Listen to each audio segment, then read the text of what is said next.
जिस लड़के को लोग असफल समझते थे वही अपने हुनर को पहचान कर सफलता का नया मिसाल बन गया। राहुल 23 साल का एक मेहनती युवक था। उसके मन में हमेशा कुछ बड़ा करने की इच्छा रहती थी।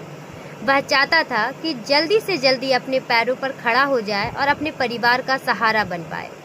इसी कारण उसने अपनी ज़िंदगी में कई तरह के काम करने की कोशिश की। सबसे पहले उसने ऑटो चलाना सीखा। उसने पूरी लगन से मेहनत की, लेकिन उसे काम में कभी संतुष्टि महसूस नहीं हुई। कुछ समय बाद उसने एक दुकान पर काम किया, डिलीवरी का काम भी किया।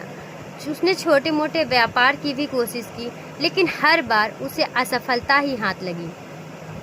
लगातार असफलताओं ने उसके आत्मविश्वास को कमज़ोर कर दिया। उसे लगने लगा कि शायद वह किसी काम के लिए बना ही नहीं है।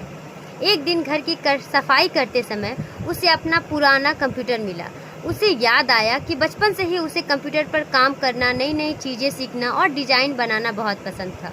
उसने सोचा, क्यों ना एक बार फिर अपने इस शौक़ को मौका दिया जाए। राहुल ने इंटरनेट के माध्यम से कंप्यूटर से जुड़े नए नए कौशल सीखने शुरू किए। उसने ग्राफिक डिजाइनिंग, वीडियो एडिटिंग और डिजिटल मार्केटिंग का अभ्यास शुरू किया। शुरुआत में उसे कई कठिनाइयाँ आईं, लेकिन इस बार उसे काम करते हुए आनंद महसूस होता था। घंटों तक काम करने के बाद भी उसे थकान महसूस नहीं होती थी।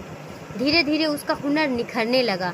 कुछ ही समय में उसके पास अच्छे ग्राहक आने लगे और उसकी कमाई भी बढ़ने लगी। वो लड़का कभी अपनी असफलताओं से निराश हो गया था, वही अब दूसरे के लिए प्रेरणा का स्रोत बन चुका। राहुल ने समझ लिया कि हर इंसान के भीतर कोई न कोई विशेष प्रतिभा छुपी होती है। कई बार हम दूसरों की राह पर चलने की कोशिश में अपने असली हुनर को पहचान नहीं पाते, लेकिन जब इंसान अपने दिल की आवाज़ सुनकर अपने वास्तविक गुणों को पहचान लेता है तो सफलता उसके कदम चूमती है। असफलताएं ये नहीं बताती कि आप कमज़ोर हैं, बल्कि यह संकेत देती है कि शायद आपकी असली ताकत किसी और दिशा में आपका इंतज़ार कर रही है।